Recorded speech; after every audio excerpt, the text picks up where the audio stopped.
Okay, let's take a break from the show and all the fun and stuff we're having, and let's bring in a guest.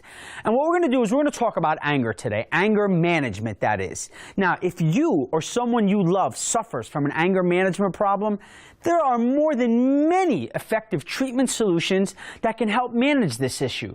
It's important to understand the nature of anger and the problem in order for treatment to be successful. And today, of course, we have Matthew to tell us more on that. Matthew, what is up, my main man? How are you, my friend? I am awesome. I have a silly question, Matt, that I know you got the answer for. What is anger? Anger, if you really look at it, is actually an emotion, and it's based on a feeling. So I've got an anger, and people always say, I feel angry. And the feeling is a cue. It's a cue to say it's a feeling that's attached to some perception that is in their mind. And that is based on their belief and value, which they pick up as a kid. So now, since it's been growing since young, is being angry, or, I'm sorry, per se, having anger a bad thing? No. Having anger is not a bad thing at all, because anger is it's some sort, it helps you. Because if you think about it, certain times you need anger to move forward.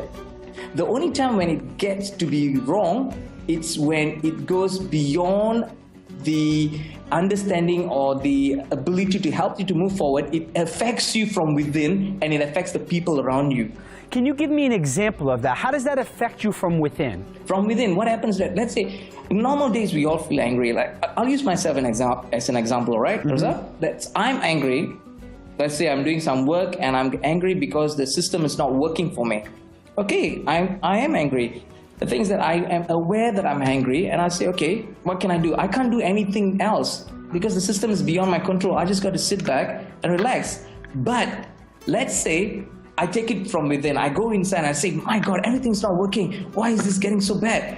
The more I focus on everything's not working, and the more I focus on this feeling unconsciously, the anger gets built up. As it gets built up, you will notice that your chest, your heartbeat tends to rise. On your body, the heartbeat tend to rise, and you start to breathe heavily too. Okay, Matt, let's get to the other step. When should you seek help? When is it where you can't help yourself, you need counseling? Excellent question, because there's a lot of people who are angry out there. And the best time I would suggest to get help is when you know it's beyond your control. How do you know it's beyond your control? You'll notice in a normal anger, you will be able to cool yourself down, you're able to talk with everybody, and your communication to your surrounding is at calm level. But it comes to a point when you're really not focusing, what happens is that your anger will lead you to a point where you get frustrated. Even a small misunderstanding with someone, it will get out of proportion. And then you tend to bring it with you to wherever you go. You will not be able to focus on things. Whatever you want to do, immediately the thought goes to anger. Something small happens, it's not right. And you can't sleep well. You start not to be able to sleep well, and you start to be your appetite might be lost too, because your anger is just building and building and building. Once you notice all this, and especially your loved one are afraid to talk to you, and they just step back, and you can see it visually and you can feel it too, you know it's time to get help already, because you can't wait anymore. Wow. Now, can anger actually harm you in the health perspective? It does, actually. It does. According to certain research, anger actually leads to heart attack. Heart attack? Yeah, some experiment has been done, and heart attack is related to anger because you're building up. When you get angry, what actually also happens is that the chemical in the endorphin, they call the happy chemical, the gas that we have, it gets reduced. And the acidic level in our system gets risen up, you see. And as the acidic system gets risen up, it actually affects our heart. Because we tend to take less breath into our lungs and all that stuff. We tend to breathe heavily, so we don't take in a full breath. And that's where it affects your whole body system, because oxygen is needed for your system. The more you cut down oxygen to your system, what happens? You're affecting your whole body, system by system. The worst part is your heart. Wow. It's your heart. Wow. And you got to be very careful. You got to be very careful, because one after the other, man, it will pull you down. And you hurt not only yourself, you hurt your family, you hurt your loved one. You hurt the people around you. Wow. Let me ask you another question now. When you confront a person or a loved one that does have so-called anger management issues, or whatever you want to call it, how do you defend yourself? Do you confront them? Do you point out their mistakes to them? A lot of people do deal with their partners or their family members angry, and they don't know what to do. And the best thing, from my opinion, from my observation experience, I would suggest that firstly, it's good to have your distance from the person, meaning emotional attachment to that perception of anger. See, it's very important because they are getting angry. You need to understand that, okay, it's their anger issue, not mine. Don't get emotionally attached to that first of all. And then when you don't get emotionally attached to that anger that they're showing you, what you are able to do is that you can calm yourself, and when you're calm, you are able to converse with them in a way that they be able to understand. Matthew, like always, it's simply our pleasure. You're an amazing person, buddy. Thank you so much for joining us on the show.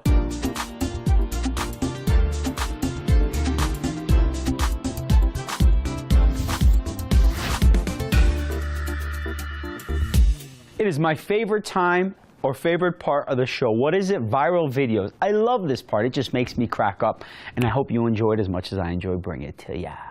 I'm so happy. My baby. What happened? Jacqueline's standing up. In this cute and funny clip, a proud big sister can't help but shed a few tears after seeing her baby brother stand for the first time. So happy. My baby boy standing up. All by himself. We weren't even showing him. We were just sitting down and we looked over. Jacqueline was standing up by himself. Oh, and that made you so excited. My baby, you did it. This video is proof that dogs just don't want to wear shoes. This Chihuahua is more of a flip-flop man.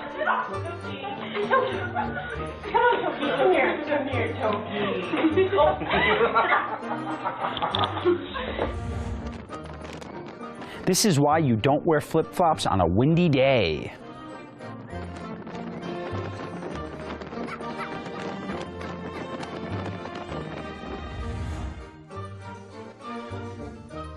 This cat just loves a relaxing massage.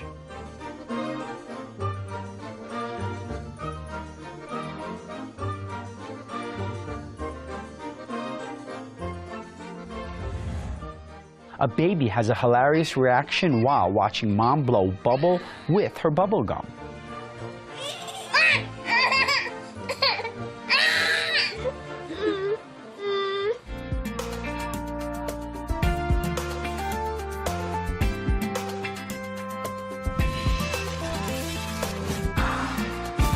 I'm always looking for you, but if you're looking for me, us, PressTV, look no further than www.presstv.ir. There you'll find our website. Up on the top right there, you'll see a Shows tab. On the Shows tab, click, you'll see Press Plus. There you find me and the whole staff of Press Plus. Well, I hope you enjoyed the latest edition of Plus as much as I enjoyed bringing it to you. I hope you laughed, I hope you smiled, and I hope you truly had a good time. God bless you. I love you. I am Reza Nayebi.